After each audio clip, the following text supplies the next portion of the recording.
Great morning. Today is March 12th. So let's see what we have today. Today is my sugar skull day.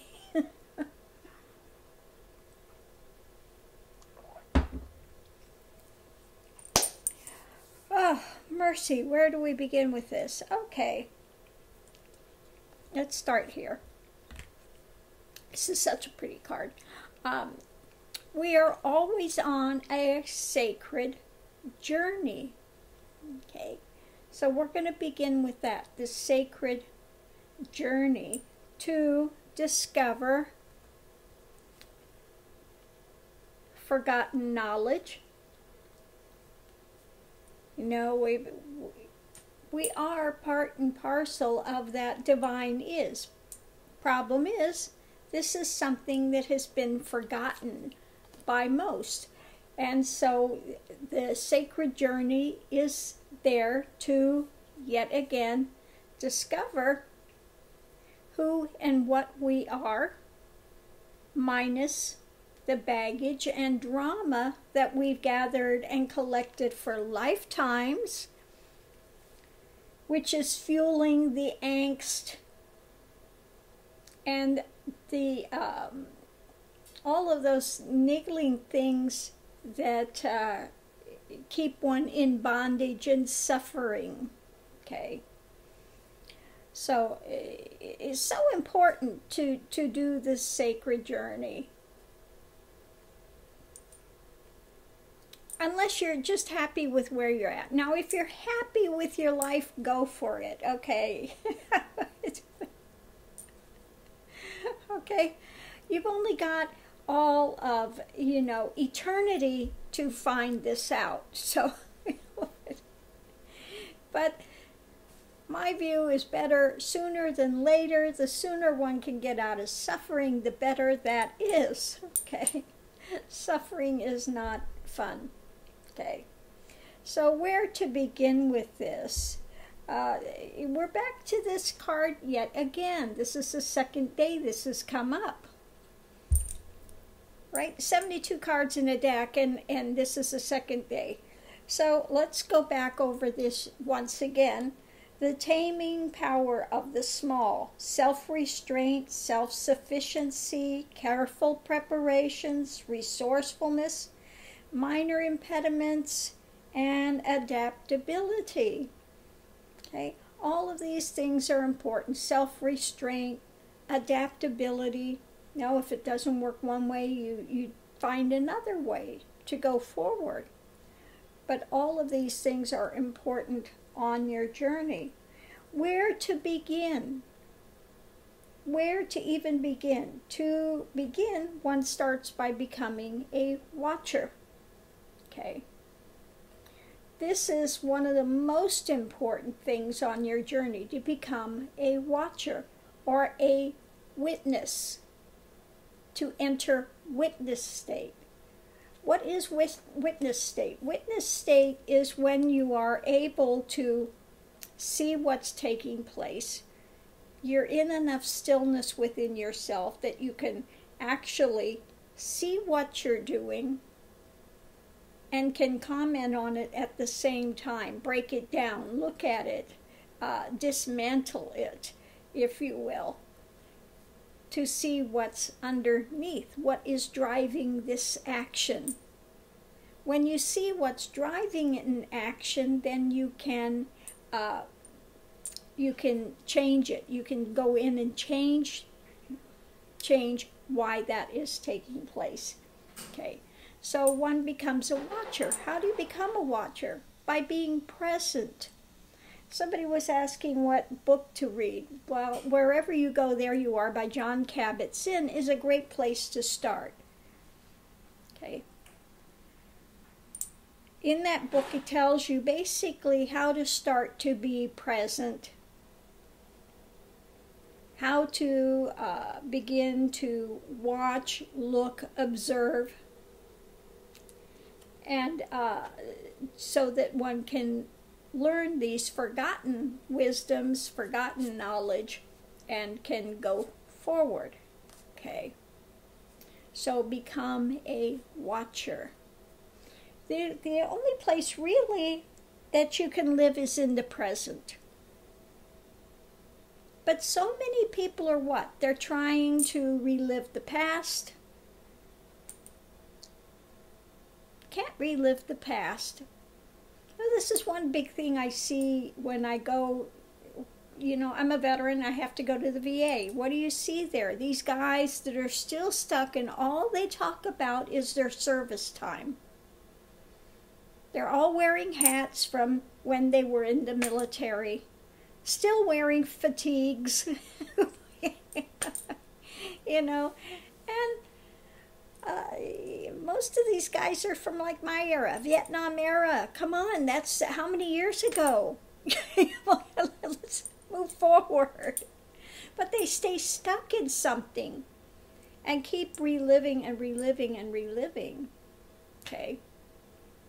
This is what goes on when you develop PTSD. You relive something. It's you have a trigger, and it throws you right back in the event as if it's happening again.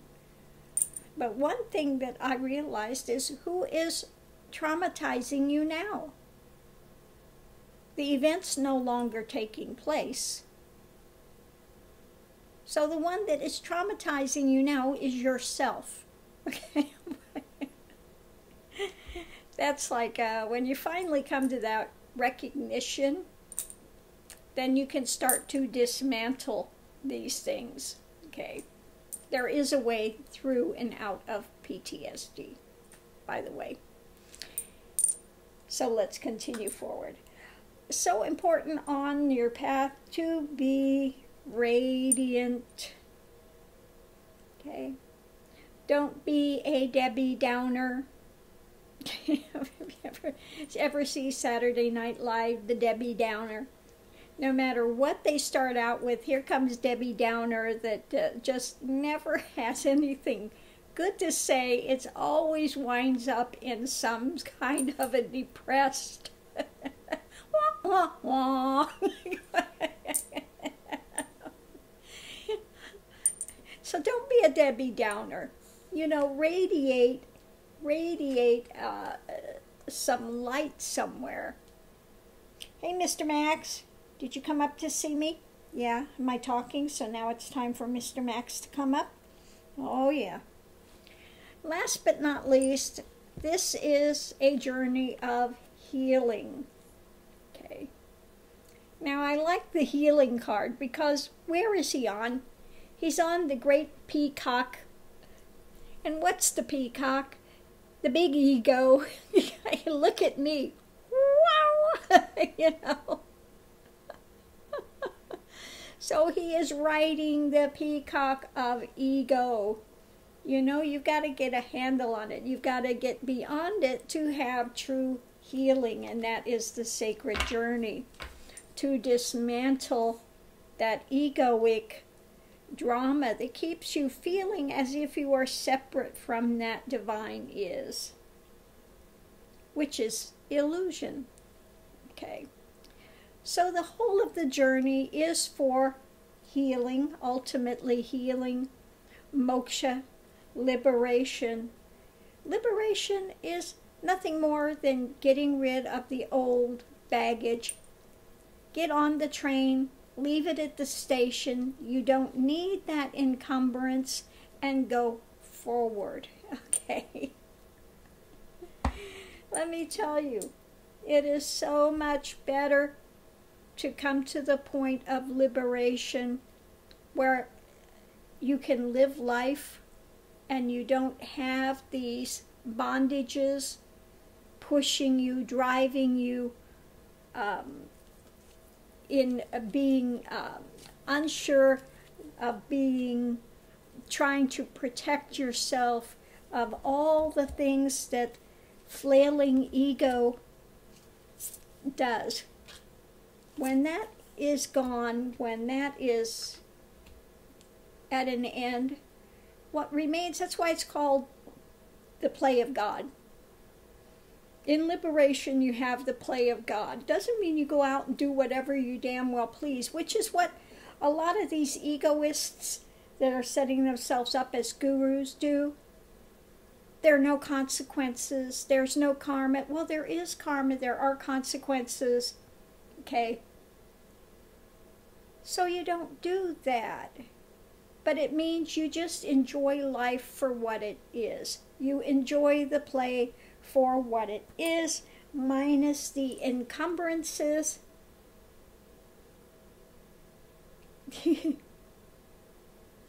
What does this look today? What does this look today? Oh, Mr. Max, you are so funny sometimes. You are just a funny little boy.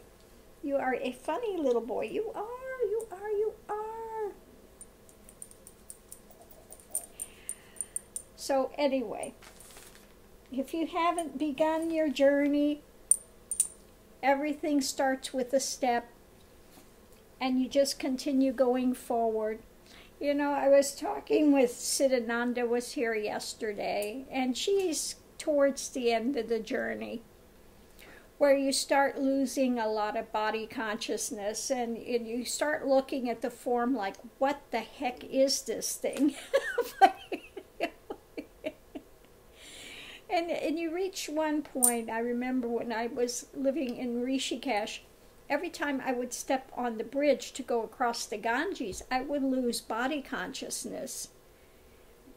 And it's like you're above the body, and you're trying to get the body to function. And it's like being a puppeteer. Trying to get this thing, this vehicle, to go across the bridge. So, point is, it's just a very strange journey. And you just go and you navigate through so many things. There she is now. I think Siddhananda's here now. So I'm going to leave this here. I have to go open the door. I have barking doorbells. I'll see you online. Thanks for tuning in. Aho.